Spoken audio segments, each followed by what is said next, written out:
యాక్టివ్గా ఉండండి, ఉత్సాహంగా ఉండండి, ఉజ్జీవంగా ఉండండి. చివరి వరకు ఇదే మెయింటైన్ చేయండి. దేవునికి స్తోత్రం. మధ్య మధ్యలో మొఖం మాడిపోవడాలు ఇలాంటివి ఉండకూడదు. చిరునవ్వు చెదిరిపోవడాలు ఇదన్నీ ఉండకూడదు. మన గురించి మనం ఆలోచన చేసుకుందాం.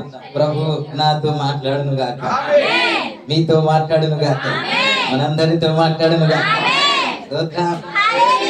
మీరు ఇది చదివిన తర్వాత ఫాస్ట్ గారు చెప్పారుగా గడ్డి గురించి, మళ్ళీ మర్చిపోయారేమో అని అనుకుంటారు. చెప్పామా లేదా? గడ్డి గురించి, గడ్డి పెంచు గురించి మాట్లాడాం కదా, అదే మళ్ళా చెప్పను. కాబట్టి దీని గురించి కొంచెము ముందుకు వెళ్దాం. వారు వచ్చి మోసేతో మాట్లాడిన మాట మనము అప్పుడు విన్నాం. ఈ రోజు మోసే వారితో మాట్లాడుతున్న మాట మనం విందాం. ఆ రోజు మాకు అది గడ్డి ఉంది, అక్కడ మాకు గడ్డి కావాలి, మాకు మందలు ఉన్నాయి, కాబట్టి ఆ స్థలమే మాకు మంచిది, గడ్డి ఎక్కడ ఉంటే మేము అక్కడే ఉంటాం అని ఆ రోజు అన్నారు. అది విన్నాము. ఈరోజు మోసే వారితో ఏం మాట్లాడుతున్నాడో ఈరోజు జ్ఞాపకం చేస్తాను. ప్రభునామానికి మహిమ కలుగును గాక.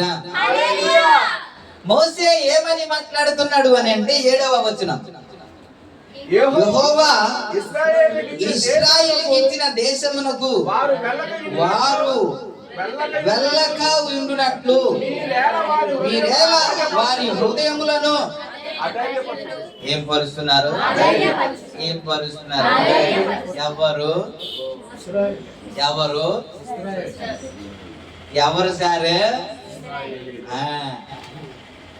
రూబేనీలు, గాదీలు, ఈ 12 గోత్రంలో 2 గోత్రములు వచ్చి మాట్లాడుతున్నారు.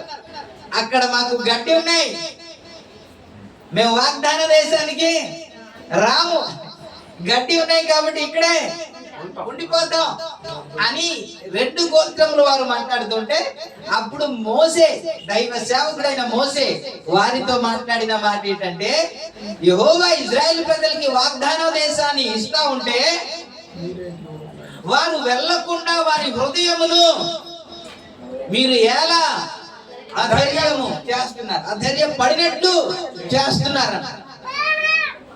ప్రభు నామానికి మహిమ కలుగును. హల్లెలూయా.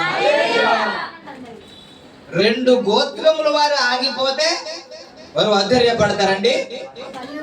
దేవుడు ఒక్కల ద్వారా విజయాన్ని ఇస్తాడు, 10 మంది ద్వారా కూడా ఇవ్వడా? ఒకరు 1000 మంది తరిమితే ఇద్దరు 10,000 మంది కదా. దేవుడు ఏదైనా చేయగలడు కదా. ఒక్క దావీదు ద్వారా ఒక భయంకరమైన ఆ వ్యక్తిని విజయాన్ని ఇచ్చాడు కదా. Praise the lord. మోసే, దైవ సేవకుడైన మోసే మనుషుల మీద ఆధారపడి మాట్లాడుతున్నాడా, లేకపోతే దేవుడి మీద ఆధారపడి మాట్లాడుతున్నాడా? నిజానికి దేవుడి మీద ఆధారపడి మాట్లాడితే మీరు వస్తే ఏంటి, రాకపోతే ఏంటి, దేవుడే విజయాన్ని ఇస్తాడు అనాలి కదా. అనాలి వద్దా? మనకి విజయాన్ని ఇచ్చింది ఎవరు? దేవుడే కదా. ఈ స్థితిని ఇచ్చింది ఎవరు? గట్టిగానండి, దేవుడే కదా. మన శక్తి కానీ మన భక్తి కానీ ఏ మాత్రము కాదు కదా. అయితే మోసేకి ఆ సంగతి తెలియదా? వీళ్ళు ఇద్దరు ఉండిపోతే వీళ్ళు భయపడిపోతారు అని అంటే దేవుడు విజయాన్ని ఇవ్వడా? విజయం ఇస్తాడని మోసేకి తెలియదా?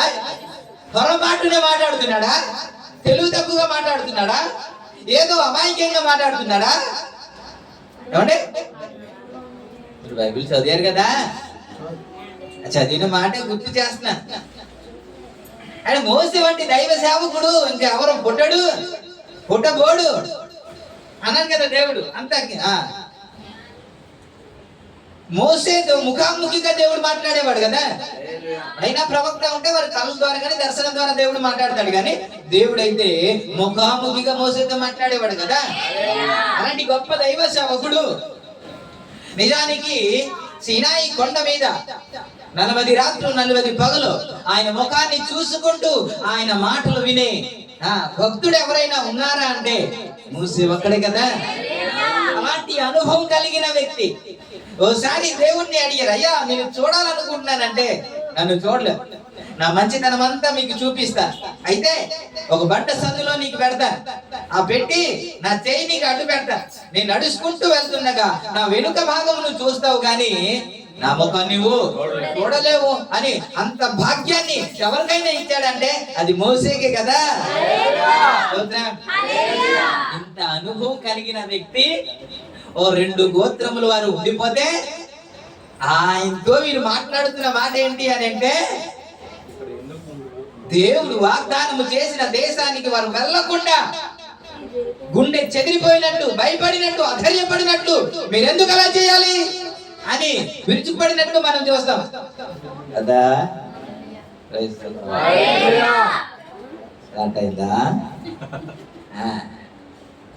ఈయనెవరంట? ఇజ్రాయిల్ ప్రజలు. వీళ్ళెవరు? యుద్ధము చేసేవారు. వీళ్ళెవరు? యూదా ప్రజలు. యూదా ప్రజలు, ఇజ్రాయిల్ ప్రజలు యుద్ధమునకు వెళ్ళవలసిన వారు, యుద్ధంలో పోరాడేవారు. ఆగిపోతే అంట ఏమవుతుందంట?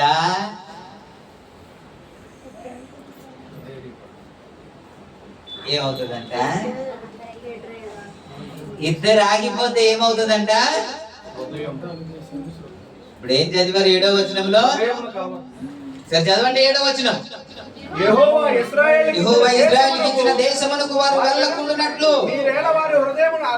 వారి హృదయమును ఆధైర్యపరుచున్నాడు.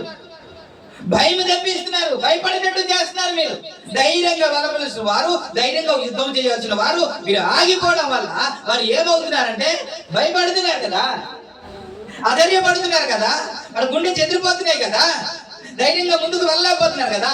ఇది దేని వల్ల కలుగుతుంది చెప్పండి? దేవుడు విజయాన్ని ఇస్తాడు వాస్తవమే, సమస్తము జరిగిస్తాడు వాస్తవమే, కానీ యుద్ధము చేసే వారు ఖచ్చితంగా యుద్ధ రంగంలో ఉన్నారు. ఏ ఒకరు ఆగిపోయినా అక్కడ ఇబ్బందే, అక్కడ ఇబ్బందే. తెల్లవారి ఒక్క నిమిషం నేను రావడం లేట్ అయింది, ఒక నిమిషం రావడం లేట్ అయితే నా రింగ్ చేస్తున్నా, 3 సిమ్కి రింగ్ చేస్తున్నా సరే నేను రెస్పాండ్ అవ్వలే. ఫోన్ రింగ్ చేస్తున్నారు చాలా మంది. గాయత్రి చేసింది, విజయరాజు గారు ఒక 5-6 మిస్ కాల్ ఉంది. ఏమైంది? లాస్ట్ కి ప్రేయర్ చేయాలి కదా. పాస్టర్ గారు ఎందుకు రింగ్ అయినా సరే ఎత్తట్లేదు, ఏం జరిగింది? మీకు సంతోషం అనిపించిందా, భయం అనిపించిందా? అంటే ఏదో సంథింగ్ కదా, ఆందోళన వచ్చిందా లేదా?